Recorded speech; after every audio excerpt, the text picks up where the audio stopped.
show you how to create my little stand for this bunny that I'm going to show how to create. So it's actually really simple. The fact that it stands, it's one of these spools, and you know, right now it's going to roll around, but what I ended up doing is sandpapering one side, and the other thing I want to show is how to make it look a little bit like it's grassy on top. Now, it's really simple. I have two grits of sandpaper. You could go with one. I have one that is a little coarser and one that's a little softer. So I just kind of randomly picked the side that's going to be what stands and keeps it, you know, from rolling. And I just rub it on the sandpaper. And you want to try and make sure you stay in the same spot and stay level with what you're doing. And I just keep doing it until I make sure that it doesn't roll. And you want to do it a little more than you think. Now, you will end up, like on this one, the paint's coming off. And I didn't really do much. I just added a little oil to the top to make it look a little bit more like this. I mean, if you wanted to go as far as repaint it, you could. But because that part's not being seen, I'm not too worried about it. So I start with, like I said, the coarser grit. And depending on how it's coming out, you can then switch to your not so coarse. And it kind of makes it just an even nicer, smoother edge. And then it sits. It doesn't roll very much. I probably want to do a little more. And now for the next part, how I attach that bunny too is what I want to show you. But I do, before I fully attach the bunny, I start by adding some twine. Let's see, I have to find the end of this one. This is a new thing of it. There we go.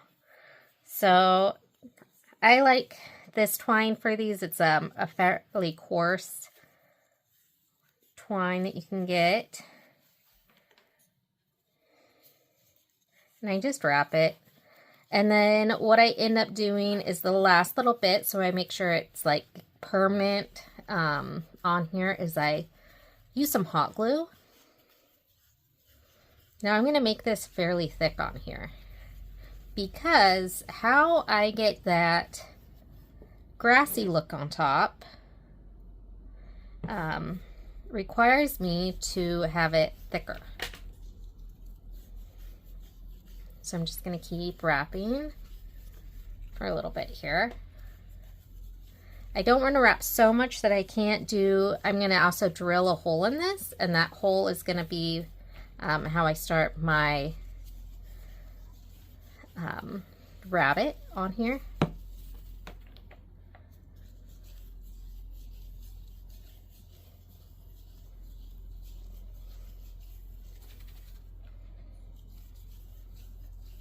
Okay.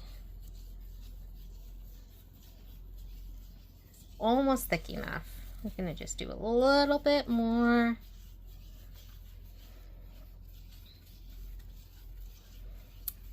And then I try and keep it pretty much the same thickness all the way across with this. All right, I'm gonna call it good. So then I cut off this last little bit. I can find where I put my scissors.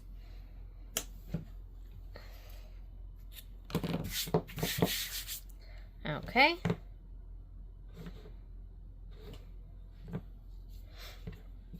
Bunny off to the side here. So I'm gonna try and make it so that it's, that end piece isn't on the very top where I'm gonna have my bunny jumping. I'm gonna have it on the side here. I'm also gonna try not to burn my fingers. Okay. There we go. A little hot glue. And then you're just gonna dab it in there. Okay. And then we have a standing little spool, well, on its side. And then the next part for attaching and starting the bunny creation, you're going to need wire cutters, and you're going to need some 16 gauge wire is actually what I ended up using. And I like to use galvanized steel wire. This is wire you can just get at your hardware store. I am going to pull off about 5 inches, and I'm going to cut it. Now I'm using 16 gauge because this bunny, I want it to be really stable. 18 gauge, it would almost be too posable still. And I don't want it to be very posable. I want this to be where it's going to be. And so that's why I went with the even thicker, the 16 gauge. And now you're going to want to use a drill, sorry. And right on the edge here, I drill a hole. And I am going to aim actually for a little bit off the edge, just slightly, because my one leg's going to be here, and then I have the other leg hanging out in the back. And so I want it just slightly, so I'm going to make sure I know exactly where it's standing. Drill my hole.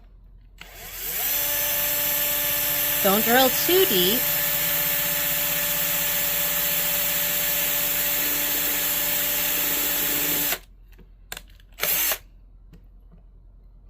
Hold it quite deep enough. And then you can stick this wire in there. This drill bit that I used is like barely the right size, so that wire really sticks in there well. But if you have one that ends up being a slightly bigger, then you will probably have to glue your wire in. Mine will probably just be in here. It's not going to go anywhere. So this is the start of the jumping bunny, okay? Now, to get all of this to that grassy look, what you want to do is actually pull out a reverse needle. So it takes a little bit. You can see because I have that wire in there, it's going to be a little wiggly, right? It's not balanced right. So I actually might need to sandpaper the bottom more, which is fun because I can do it. I can sandpaper anytime.